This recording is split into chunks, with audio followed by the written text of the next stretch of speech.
म्हणाले होते, conclude the speech now. Okay, next, Chandrasekhar. Narendra Modi साहेब म्हणाले होते, श्री राजकारणात चंद्रशेखर, आपण सगळे शिकलो, पण झूठ की राजनीति का सामना करणे आपण शिकलेलो नाही। सभापति महोदय, बहुत बहुत धन्यवाद आपका। आपने मुझे बजट पे अपनी बात रखने का अवसर प्रदान किया।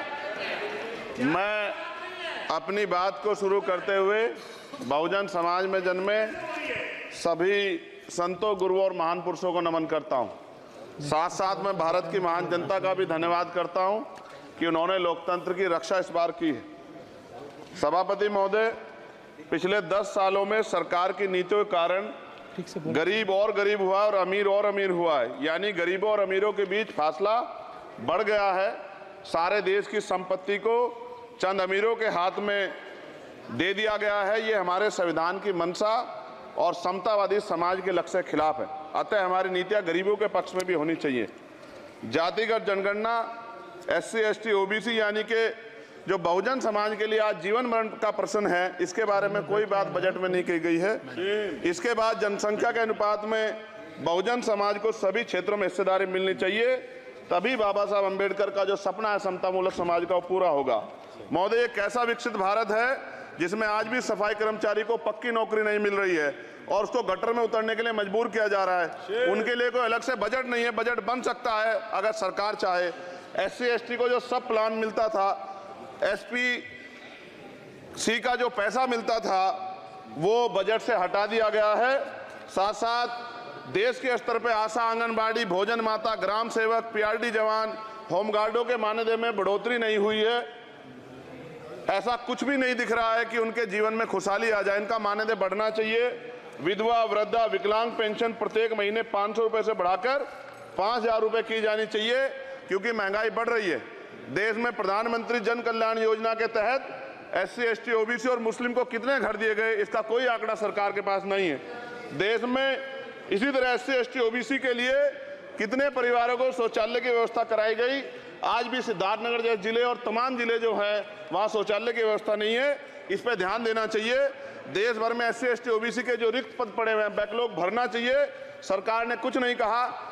ये कैसी विश्व की 5वीं अर्थव्यवस्था है जिसमें आज भी SC, ST पे अत्याचार हो रहा है, महिलाओं के साथ रेप हत्या हो रही है। NCRB का डाटा पढ़ेंगे तो खून के आंसू रोने पड़ेंगे। युवा बेरोजगार है, सड़कों पे 80 करोड़ लोगों को 5 किलो राशन में जीवन यापन करना पड़ रहा है।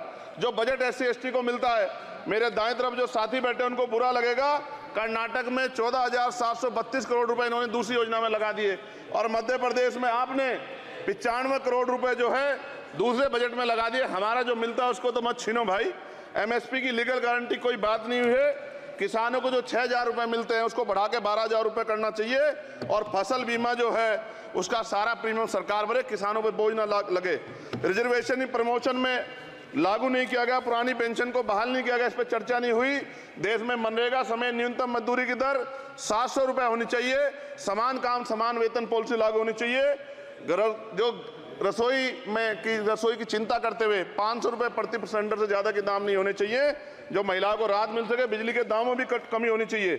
बेरोजगार युवाओं को 5,000 रुपए भत्ता मिलना चाहिए, जो बेरोजगार युवा जो है अपनी पढ़ाई या अपना खर्चा उठा सके। मैं अपने क्षेत्र के विषय में महोदय आपसे कहना चाहता हूं कि पश्चिम यूपी में नगीना में एक एम्स बनना चाहिए, एक IIT बननी चाहिए, एक IIM बनना चाहिए। नगीना लोकसभा में उद्योग धंधे लगने चाहिए। नगीना की कताई मिल जो है उसको पुनः शुरू कराना चाहिए। RRTC जो योजना है सरकार की, उसको मेरठ से आगे बढ़ाकर मुजफ्फरनगर, सहारनपुर से नजीबाबाद, नगीना होते हुए उसको नगीना तक ले जाना चाहिए। साथ साथ नजीबाबाद से मुंबई के लिए एक ट्रेन चलनी चाहिए और नगीना, श्योरा, किरतपुर में रेलवे के ओवरब्रिज बनने चाहिए। सभापति महोदय, सामाजिक न्याय मंत्रालय को 13,000 करोड़ रुपए दिए गए और जनजाति कार्य मंत्रालय को 13,000 करोड़ रुपए दिए, कुल 26,000 करोड़ रुपए, जो कुल बजट 48.20 लाख का लगभग 0.54% है। जबकि हमारी संख्या 25% से ज्यादा SC, ST की और बहुजन समाज की मिलाओगे तो 85% से ज्यादा है। और हमारे विकास के लिए सरकार 1% पैसा खर्च कर रही है, जो मिलना हमें चाहिए, जबकि मिलना हमें 25% चाहिए। ये ऊंट के मुंह में जीरा के समान है, कहावत हमने बहुत दिन सुनी थी। पिछले लंबे समय से हमारे साथ धोखा हो रहा है। लेकिन अब ये नहीं चलेगा। चंद लोगों की तराजू से देश के संसाधन नहीं बटेंगे। इस देश का बहुजन समाज बर्दाश्त नहीं करेगा। संसाधन का बंटवारा संख्या के आधार पे होगा। माननीय काशीराम साहब नारा लगाए थे, ना तो वोट हमारा राज तुम्हारा चलेगा, और आज हम कह रहे हैं ना ही वोट हमारा और नोट तुम्हारा चलेगा। इस बात का भी ध्यान जो है सरकारों को देना पड़ेगा। आपके माध्यम से सरकार से मेरी एक मांग है, सरकार इस योजना का लाभ भी अपने आप ले ले, सरह भी ले ले कि 1 लाख रुपए सालाना बहुजन समाज के अत्यंत गरीब परिवारों को दे। 10 लाख करोड़ रुपए खर्च होंगे, लेकिन इस 1 लाख रुपए की योजना से एक झटके से एक परिवार गरीबी की रेखा से ऊपर आएगा और इनके बच्चों को कुपोषण खत्म होगा, अच्छी शिक्षा मिलेगी, महिलाओं को सम्मानजनक जीवन मिलेगा और इससे वास्तव में सबका साथ सबका विकास का नारा सार्थक होगा। अगर प्रश्न ये होगा कहां से आएगा, तो उसका जवाब ये है कि जब अमीरों का 16 लाख करोड़ रुपए माफ हो सकता है, कॉर्पोरेट टैक्स का घटाकर लाखों करोड़ रुपए का चूना सरकारी खजाने को लगाया जा सकता है, पेट्रोल डीजल के दाम 10 गुना एक्साइज ड्यूटी बढ़ाई जा सकती है, तो गरीबों को सरकार पैसा क्यों नहीं दे सकती। महोदय, समय आ गया है, अब निजी क्षेत्रों में आरक्षण की व्यवस्था होनी चाहिए। SC ST OBC को निजी क्षेत्रों में आरक्षण मिलना चाहिए। और मेरी आपसे ये भी मांग है, क्योंकि अब समय की मांग है और देश तेजी से आगे बढ़ रहा है, तो मैं कहूंगा कि सरकार का जो सबका साथ सबका विकास का नारा लगभग वो असत्य महसूस होता है, क्योंकि अल्पसंख्यकों में मुसलमानों, जैनों, सिखों, बुद्धिस्टों के लिए कुछ दिख नहीं रहा, उनकी कल्याण कोई योजना नहीं है। मदरसों को जो बजट मिलता था वो कम कर दिया गया है। आर्थिक तंगी से लोग मर रहे हैं। इंटर्नशिप की बात हुई है, परमानेंट रोजगार नहीं है। और दिल्ली में क्या हुआ बच्चों के साथ कल, उनकी सुरक्षा की जिम्मेदारी क्या है? वो आए तो बनने थे IAS IPS और बन क्या गए, लाशें बन के गए। यहाँ से कोई ध्यान नहीं दे रहा है, किसी की नजर नहीं है। साथ साथ मैं आपसे ये भी आग्रह करूंगा कि हम ग्रामीण क्षेत्रों से आए लोग देश से बड़ा प्रेम करते हैं और हम ये महसूस करते हैं कि सरकारें हमें सुनेंगी, सरकारें हमारे बारे में सोचेंगी। लेकिन ऐसा महसूस हो जाता है आज़ादी के 75 साल बाद, और जिसको अमृत काल कहा जा रहा है, आज भी SC ST OBC के लोगों पर अत्याचार हो रहा है। अभी 2 दिन पहले गोली से उड़ा दिया गया गाजियाबाद में, और राजस्थान में गर्दन काट दी गई। ये घटनाएं देख कर डर लगता है, घर से निकलते हुए भी कि आने घर वापस लौटेंगे नहीं लौटेंगे। तो मेरा सरकार से आग्रह है, अगर आज़ादी के 75 साल बाद भी हमारी हत्या हो रही है, तो हमारी मां को भी दर्द हुआ होगा जब उसने हमें पैदा किया हो। हमारी बहनों को भी हमारे खोने का दर्द होता होगा। कैसी कानून व्यवस्था है आपकी?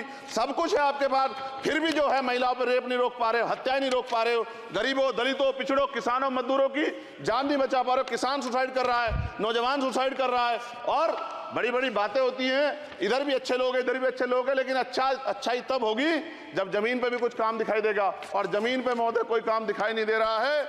जब कोई योजना की बात आती है तो सरकार हमसे मुंह मोड़ लेती है। आप बताइए, एजुकेशन का बजट कम कर दिया, हेल्थ का बजट कम कर दिया। मैं अपने क्षेत्र में गया तो आप विश्वास कीजिए, डॉक्टर नहीं है, स्कूल में मास्टर नहीं है, और कोई भर्ती ऐसी नहीं जिसका पेपर लीक नहीं होता है। तो देश किस तरफ जा रहा है और इसमें नौजवानों का भविष्य क्या है, इसके बारे में हमें चिंता करनी चाहिए। और अंत में अपनी बात को खत्म करते हुए मेरा आपसे आग्रह और आपके माध्यम सरकार से आग्रह है कि यहाँ बाहर बाबा साहब अम्बेडकर की मूर्ति लगी हुई थी एक, वो करोड़ों लोगों की आस्था से जुड़ा विषय है, और आप विश्वास करो इतना गुस्सा है उसको लेके। मेरी आपके माध्यम से मैं हाथ जोड़ता नहीं हूं, लेकिन मैं हाथ जोड़ के आपसे आग्रह कर रहा हूं कि प्रधानमंत्री जी, सरकार से हमारी आग्रह कि वो अम्बेडकर वादियों के सम्मान का ध्यान रखते हुए, उनके जो है दिल की पीड़ा को समझते हुए, उनके दर्द का ध्यान रखते हुए उस मूर्ति को पुनः स्थापित करा दीजिए। अगर इसमें कोई राजनीतिक कारण अलग बात है, लेकिन मैं कंक्लूड कर रहा हूं। मगर मैं आपसे कहना चाहता हूं, इसमें बहुत गुस्सा है। जिस दिन अम्बेडकरवादी गुस्सा हो जाएगा, वो फिर इस सरकार को जो 24 में आ गई है, वो आने वाले चुनाव में ऐसा सबक सिखाएगा कि दोबारा पलट के नहीं देख पाओगे। तो मैं आपका धन्यवाद करता हूं, और मुझे विश्वास है कि सरकार मेरी बातों पे गौर करेगी और गरीबों के बारे में सरकार सोचेगी, गरीबों को आगे बढ़ने के अवसर प्रदान होंगे। धन्यवाद।